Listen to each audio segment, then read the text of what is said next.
Welcome, everybody, and thank you for tuning in to yet another episode of the Young Democrats of Georgia Black Caucus podcast. Thank you for tuning in. Appreciate all the support. Here, we talk and have conversations with elected officials and community organizers from across the state of Georgia, north, south, east, and west. And today, I love to say it, special guest, but I'm going to tell you why this one is so special.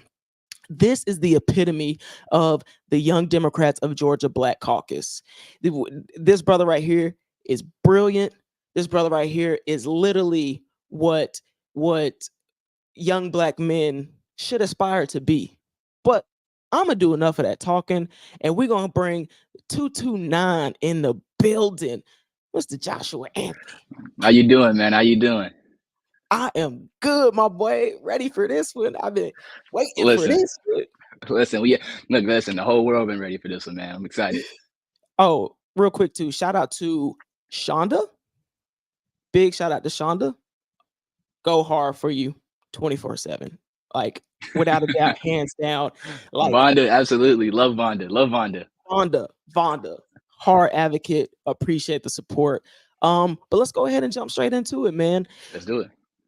Let's start off with kind of explaining like who you are, where you're from, and we'll kick it off from there. Who you are and where you from, my brother. My name's Joshua Anthony. 21 years old. I'm from Albany, Georgia, right here in the deep south, of Georgia. And if I'm being honest with you, man, all of this time in policy and in politics, it all started with my grandfather. And I always give him his flowers for setting the stage and kind of building that necessity to build community and build a foundation, a godly foundation for our community, and building it in a way that makes sense. And so from there, it's kind of just flourished into a bit of a passion. And God keeps bringing me back here through rain, sleet, snow, and fall. Is that we are always here. So I'm excited. I'm blessed, and I just want to keep it moving. I love it. So we're not even going to sugarcoat it. We see it right there under your name. We see you are also a candidate for State House District 153. Can we get a little background on 153 and more so your launch into this candidacy? Absolutely. So 153 covers like I would say a solid 90% of Albany. It's right there in the top right, northeast. That's northeast. So yeah, northeastern, like a fourth of Dougherty County. I mean, it covers most of Albany, excluding our airport and our Marine base. And from there, it's really just a majority African American population. So I think it's about 70% African American. And our people down here, they've worked hard, and they deserve somebody that's going to support them in all that they do. As well as going to the point of me getting in office, not even in office, but running for office. I announced back in October of 2023. And as a matter of fact, when I announced, I had just turned 21 month prior to that. And blessed, we're blessed enough to make it through this election. And I know, God willing, I will be the youngest state representative, actually state legislature in our state's history. That, at the Young Democrats of Georgia Black Caucus, we definitely pushing for that. A1, but we can't do no endorsement, so I'll come off and say that on my personal tip. Whatever. So my personal curiosity is because you developed a plan. We see your 5-year plan with your platform and everything. What was the final straw where you were like, this has to happen? I need to represent my people in the state house. What was that?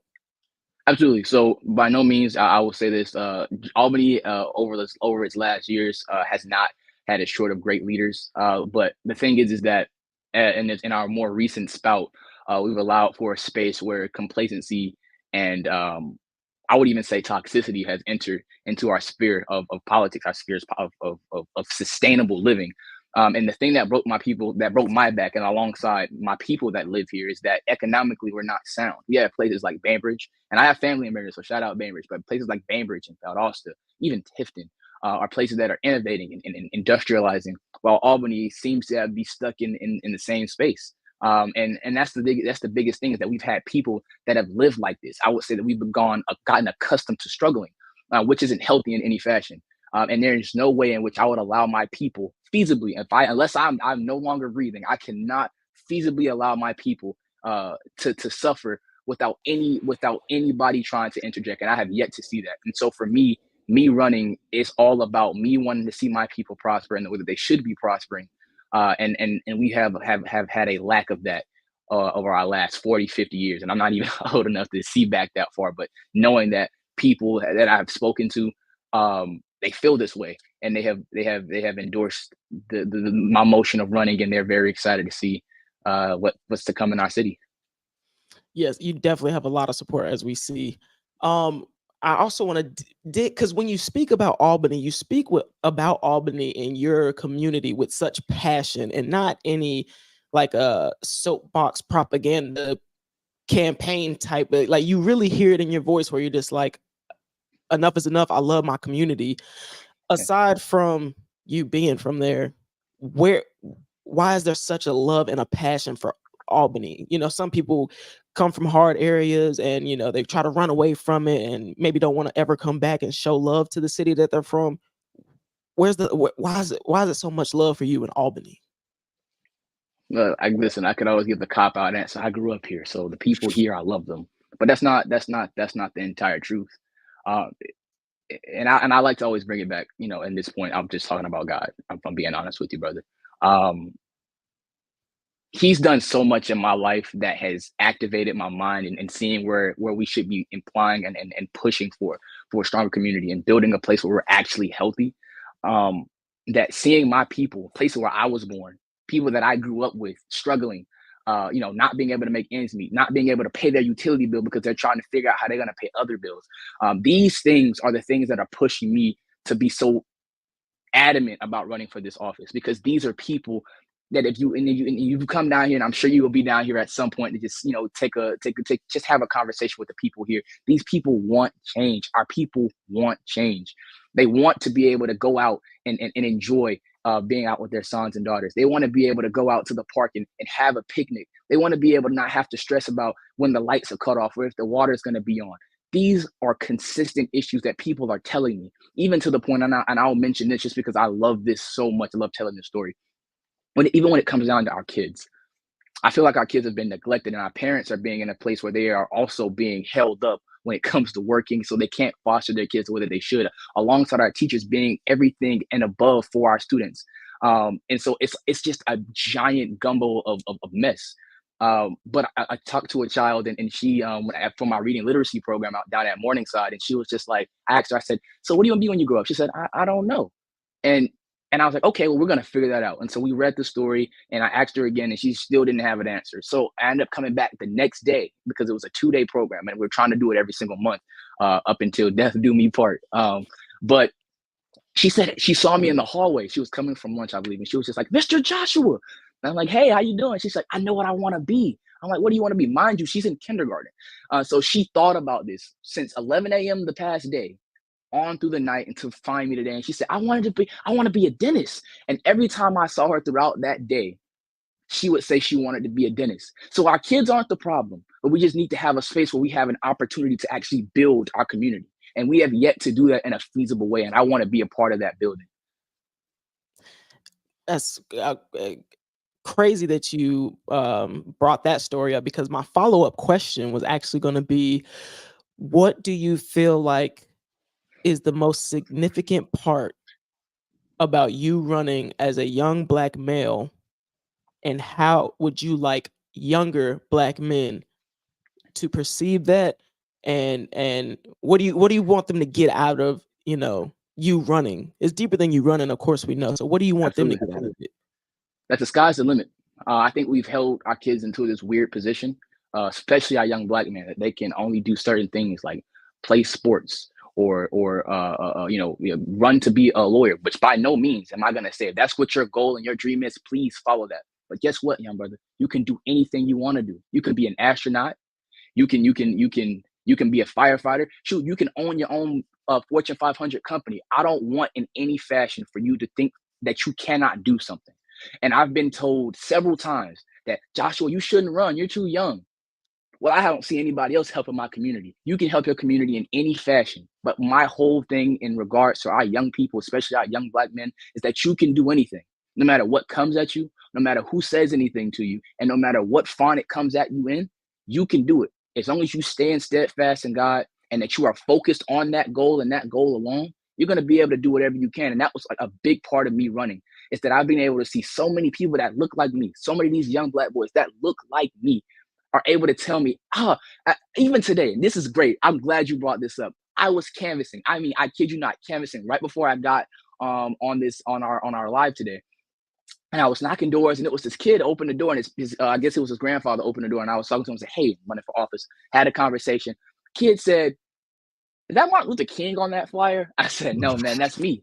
And I'm just like, and he's just like, "So what do you do?" I said, "I'm running for state representative, man." He said, "What's that?" And so I explained it to him, and his eyes lit up. We're not giving our kids enough of this information of all the things that they can do in the world.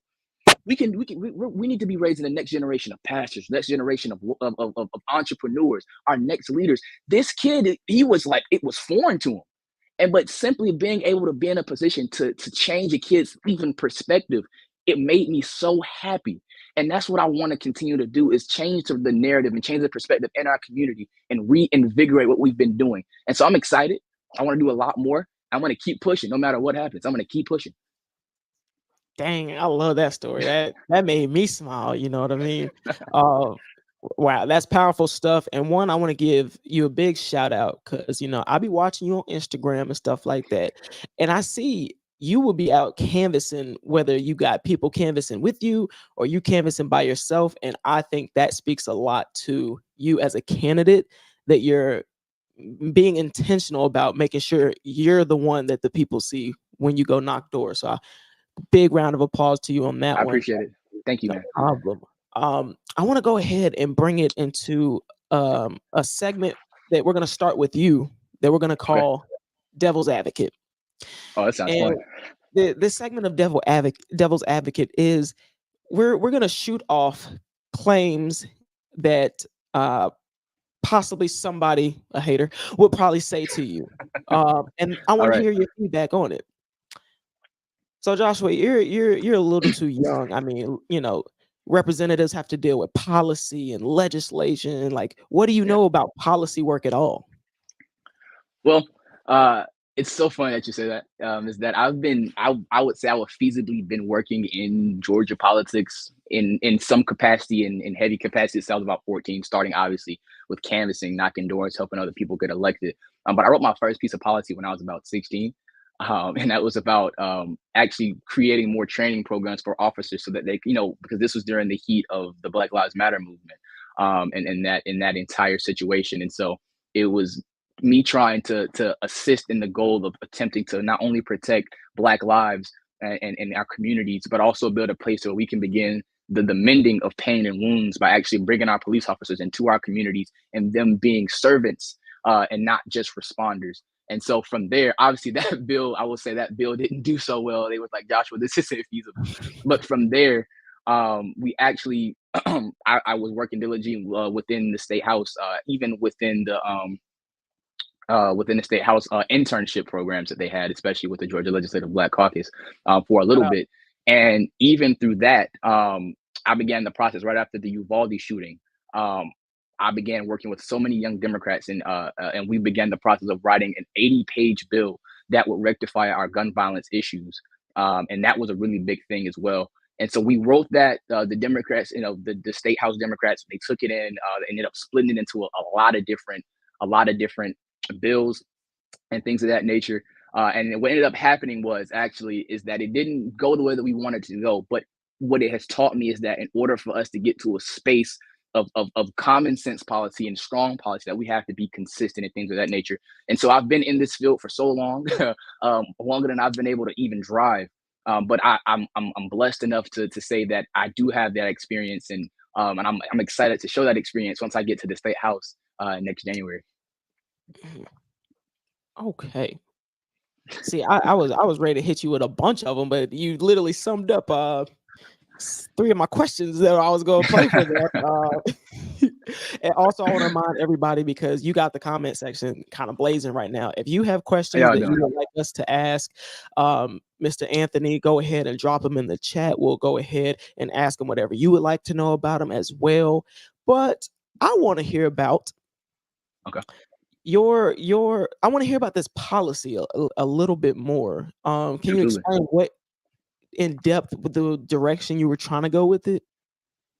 So for me, it was always the skeleton. The goal was always to have a skeleton of just the bare basics of gun safety so that our kids can be protected. Right. I believe in the Second Amendment by all means, but I also believe that our children should be protected without a question. And the goal is for it to become progressively stronger over time as need be. Because we're in a space now where it's like we have constitutional carry. So yeah, we're in a space now where it's just like, okay, it's a lot easier to obtain a weapon, and we're living in more dangerous times. And so the goal ultimately was to have a skeleton of just the bare minimum, like lock safe, having a gun safety box, background check, things of that nature. And ultimately, the goal was to attempt to bring back permits to own weapons, especially our rifles and not rifles, but our handguns, things of that nature.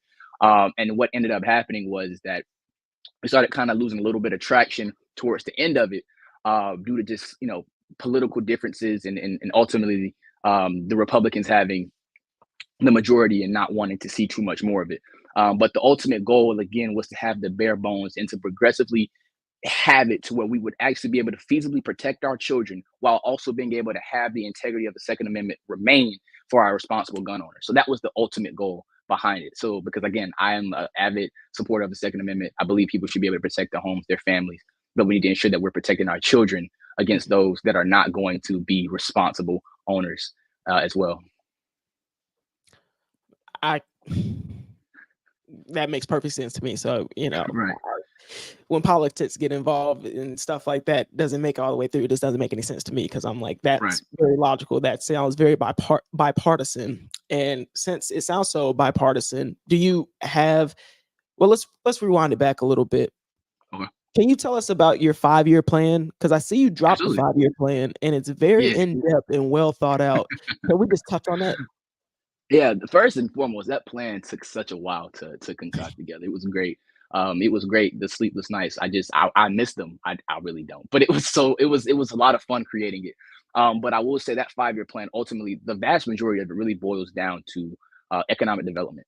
Like I said, like I mentioned earlier, Bainbridge, they just opened up a monkey breeding facility, as well as a few other things that they're working on. They're even renovating their river space. But I'm looking at how all of these different places are innovating, and Albany seems to be lagging behind. And I would just be honest with you, we're being, at this point in the game, hinged on by the city's budget of, I think it's 300 million, as well as the few companies that we do have, our manufacturers down here. And we need to be innovating and expanding. And so, my ultimate goal within our 5-year plan, especially for economic development, all boils down to extending incubation programs for our entrepreneurship places, and as well as cutting the red tape on our small businesses. Those are really big things. A lot of our small businesses are struggling because of the sometimes the unnecessary difficulties it takes to get into small business ship down here in Albany, as well as building the bridge to actually building a feasible wage amount down here, because realistically speaking, paying somebody $11 an hour is not feasible for anybody, especially knowing that our utility rates are beyond. I believe we're 1% higher than Atlanta. If my data gave me the correct information, that we're 1% higher than Atlanta in paying for our utilities, and Atlanta, as you know, is extremely high as well. And so the Oh yeah. entire purpose of the 5-year plan really hinges on the economic development of Albany by bringing in companies that want to actually invest in our community, by bringing in workforce programs so that we can build out. As you can tell, I'm a big advocate of of small businesses, and so we need to be Mhm. building out our entrepreneurs by having those workforce programs. Because guess what? Somebody may not want to work in a company for set amount of years, but want to take those the skills that they learned while working in that company and go out and make their own money and do their own business. And I respect that and I push for it.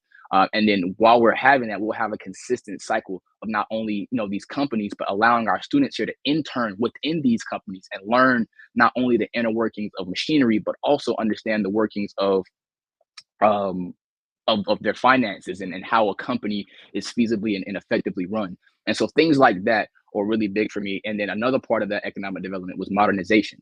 If you look around Albany, a big concern here is that we have our city's a little drab. It's a little drab, a little dark, I would say. Mhm. And the people here, and I agree with them. They want to have a beautification process. They want their city to look like a place where it should be, where people should want to be a part of. And with that beautification process, I also want to add on to modernization, because we have to modernize. We are consistently getting stronger and stronger with not only technology, but with the things that we have available to us. So we have to modernize and look modern in order to keep up with not only the new and growing trends, but prepare ourselves for anything else that may come our way, because we have, this is a place of opportunity, or it should be.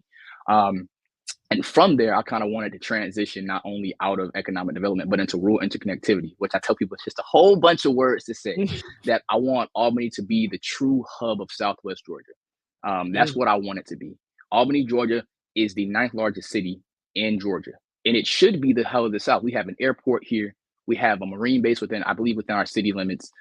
We have all of these amazing things. And we have a river. We have an aquarium, a zoo. We even have two museums. We have an African American Civil Rights Museum, and we have an art museum. So we have the tangibles here for us to grow and be feasible. But like I said, like I mentioned a while back, we have had a lack of leadership and accountability in order for us to capitalize on that. And I want to be a part of the process of revitalizing Albany so that people can do things and be like, oh yeah, like when people say, where are you from? You can be like, I'm from Albany. Not a space of I'm from Albany, dog, but from a space of I'm from Albany. This is where I'm from. We do it down here. This is the way. The South got something to say. It should be something exciting to be about. You know what I mean, brother? It should be Yeah. exciting. Like the South got something to say. We got some noise for you, and I want Albany to be a bit of like a conductor in regards to how the other rural cities around Albany can connect to it, and how we can pool our resources and do. This is something that I talked to a buddy of mine about. I want us to have interconnected, what's the word I want to use? Interconnected, what's the word? Ecotourism, like so tourism, pretty much, where we're able to link together our different wonders and resources and say, hey, we're having this. Please come here, and guess what? You might get a deal here, but you can also get another deal in this exact with the similar thing over in this area too. So we're working together, pooling our resources for storm issues, because we had a lot of, we have had hurricanes, tornadoes, all of these different things. So I want Albany to be the hub where things are interconnected, where things are together, where our communities are interwoven, and we're actually building on that. And then the last thing of that plan, because this plan is really it's like a 20-page plan. I'm here The for it. last Let's thing go. about this plan is education. And I'll say this unequivocally. I believe teachers should have a starting pay of $65,000 without a doubt, because these teachers are being mothers, fathers, preachers, doctors, therapists, everything else in between. And I also believe that we should be able to, we should be reducing our classroom size, because there is no feasible way for a teacher to effectively teach. I take that back. Teachers are having to make new and inventive ways to teach 30 plus kids in a lot of occasions. And that's Mhm. not healthy for the teacher, that's not healthy for the children, and that's not healthy for the parent, which means, guess what? These people are very important parts of our community, which means ultimately it's not healthy for our community. And so seeing these things that are happening and going down, I believe that we should be reducing our classroom size so that our students can have that one-on-one teaching session, or a stronger one-on-one connection with their teachers, so they can actually understand and grow from that. And as well, I want to promote I want to do a teacher loan forgiveness program, where every 2 years you put into being a teacher, especially in our communities where we really need more and more teachers. Mhm. Your loans get reduced, and I can't find anybody on the planet that sees it as a bad idea. I've heard people say, do tax cuts. That's cool too, but I'm pretty sure people would much rather not have to ever worry about dealing with student loans again, and then followed by tax credits. I think that is a more feasible linear solution, is that we deal with the things that are pressing our community the most, especially our teachers, and then we go to the next thing that will also assist them in elevating to better places as well in regards to their economic status. And then the last thing that I wanted to talk about was our education system in itself, our curriculum. Mhm. I know that everything that has happened over these last few years, especially the banning of Black history books, Black books in our schools. I was a big proponent against them removing these books, simply because you can't tweak American history because it makes you feel some type of way, especially when they're manufacturing an idea. Because this is from me growing up and me being around different people. These are manufactured problems that people are creating, saying that kids are feeling ostracized because of what their ancestors did. But the fact of the matter is that we have to find a space where we're actively teaching our kids the truth, so that they can Mhm. understand this is not something that we want to continue and persist. Because when I learned about Black history, I learned about it at home. And so when I got to school, we expanded on it. Like, oh yeah, I know about this stuff. But the thing is, we can't just teach the bare bones and the things that make us feel good. We can't just teach about Martin Luther King and Rosa Parks. We have to teach about Henry Box Brown, the brother who got himself in a box and found his way across to the northern free state so that he could be free. We have to talk about Malcolm X and how he, as a revolutionary, and Fred Hampton, and all of these different people, just as we give the strength to George Washington, we should be giving that same notoriety to all of the different people who affected this country, whether it be for the better or for the worse. Understanding how this country is established and how it grew from slavery on until now, we have to understand what was going on so that our kids can understand it too. And alongside that, with education. So obviously I'm a big proponent of making a curriculum that's tailored to our kids. It's actually allowing kids to be kids. In order for us to do that, we have to stop politicizing things. Teaching history and politicizing are two very different things. You taking things out, well, that's insane. I don't know what that is, but that's insane. That's the universe being like, this man is dropping bombs over here. I don't know what's going on. But I will say is that, I lost track of my thoughts. Okay, cool. So back to what I was saying. In order for, like I said, like I mentioned before about history, we have to ensure that our students are understanding what happened so that we can go against it. We talk so much about what happened in the Holocaust because it was so important, but yet slavery gets. You might get a chat there about it saying, "Oh yeah, it happened, twin. We're good. We don't want to talk about that anymore." Black people were Slavery enslaved, and then civil rights, and then modern day. right? Like, what does it go? Slaves, they say Harriet Tubman, Martin Luther King, Barack Obama. It's great. We're good. We're out. Racism is over. But I think that it's important that we take notice to the things that are like this so that we can actually grow our community. Um, and I'm gonna be honest with you, I really feel like if we able to actually tap into the honesty of what has happened in our fabric, that our students will be like, oh, this happened, and not build a sense of resentment to one another, but actually find, okay, what can we do so that we don't make these decisions again? And I say that because I've been able to meet people like yourself who have seen a lot of these issues, and instead of and instead of you taking this and having a hard heart, you've allowed your passion for people to go out and actually assist in the growing of a stronger, more prosperous Black community. And I appreciate you for being our chairman, man. I appreciate it truly. And so, alongside that, I kind of want to wrap up on this point. It's just teaching the basics, and allowing kids to be kids, like I was saying initially. We've politicized it, so our children can't even be kids anymore. So I feel like we need to be allowing like the consistency of the recess. I remember when we used to have recess on a consistent basis, we just go outside and we have fun and get back in, because our kids have to have a place to release that energy to do these different things. Alongside, we have to ensure that our students are being able to read, write, understand science, and do math. And we're at an all-time space where that is not happening. And we need to ensure that our students can read, they can write, and that they can do math and sciences, because guess what? That's where our world's heading. And having those basic skills are important for having a strong and solidified community. And that's what I want to continue to push on. So that's my 5-year plan in about 10 minutes. And I feel like I went a little over that.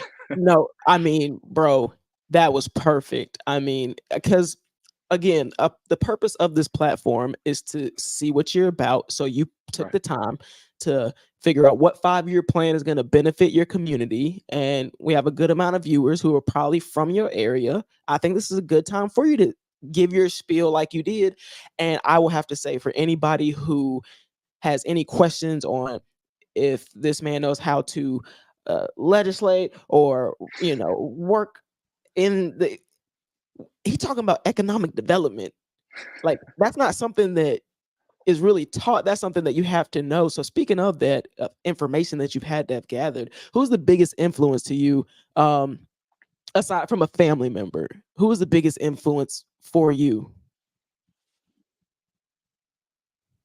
Well, it's still technically a family member though. It got to be God. It has to be OG. It has to be OG itself. Just because I'll be transparent. God has taken me through, he's led me through mountains. He's taken me through valleys, and ultimately he's crafted me over these years to be a better person. And I appreciate him for it, because I genuinely can't see, because like I said, I'll be honest with you, man. There's been some days where I'm just like, Lord, I don't know where I'm supposed to be or what I'm supposed to be doing. But he's always reassured me and guided me to a space where I know exactly what I need to be doing and how I should be doing it.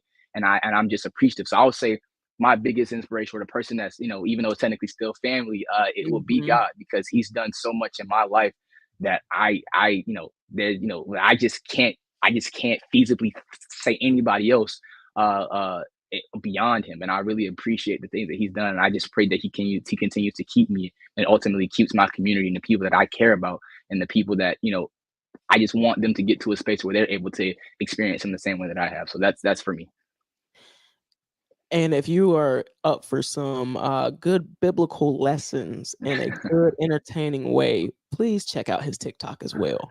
Please check it out. I mean, I even be watching it and be like, what if it is like this? So please check it out. I mean, it is A1. It is the perfect way to kind of drop lessons of the Bible in a very fun and creative way. I But appreciate it. I appreciate it. not to take too much of your time, All good, I man. want you to give a 60-second spiel on why Albany needs to, or why District 153 needs to elect Joshua Anthony. Ready, set, Absolutely. go. How you guys doing? My name's Joshua Anthony once again, and it's time for us to do something new. It's time for change, and it's time for us to grow in a fashion that's conducive to the people that live here. We've struggled for too many years. We've put in too many hours of work, and we've allowed too much to go by the wayside. And it's time for us to stand up for the things that are important to us, and that is our families, our jobs, our homes, our churches. We need to stand up together, form this community, strengthen this community, and create a web of true identity, and standing in alignment with the 229 and District 153. I hope that I can bring, and I pray that I can bring, not only what I promised in my campaign 5-year plan, but more than that. I hope that I can assist and bring in a space where we're actually we're happy to go out and be neighbors with one another, where we're happy to just sit down and have a conversation or two, even with people that we disagree with. I want to be a part of the process of healing Albany. And I ask you today that you please support me on May 21st, and then again in November for our general election, that we can do some great things in our community. And I'm just beyond blessed to be in a position to where I can even work with you all and work for you all for a better tomorrow in Albany. I love y'all. Thank y'all. God, this man is good.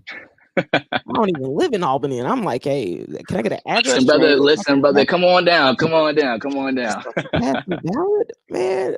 That was dope. That was amazing. This was a fire interview.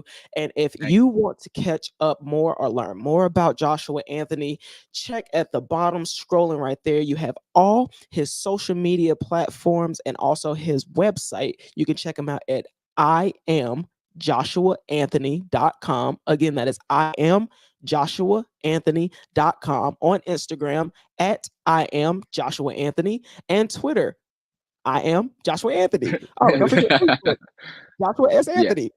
Yeah. Pretty much. Listen, my name is just I'm flashing about on to all of say, it. just look up Joshua Anthony Albany. You're gonna find him. My brother, Absolutely. thank you Absolutely. for being the amazing young indigenous king that you are. We, as the Young Democrats of Georgia Black Caucus, are looking for great things for the future from you. And Absolutely. I, please, y'all, stay in tune with them. And Albany, let's make the right decision. Let's make the right Thank y'all. decision. Thank y'all so much. I really appreciate you for having me on today, man. And I'm just looking forward to some great things, because one thing I'll say before I go is that once Albany, while Albany will be growing, once we get into office, we're gonna pray on it and accept that God is gonna put us there. But also, um, we're looking to grow Georgia as a whole, not only just in Georgia, not in Albany, but Georgia completely should be transformed in a space where people can be happy and content with the life that they have. Man, let's get it. This has been the Young Democrats of Georgia Black Caucus live with Joshua Anthony. Thank you. Thank y'all.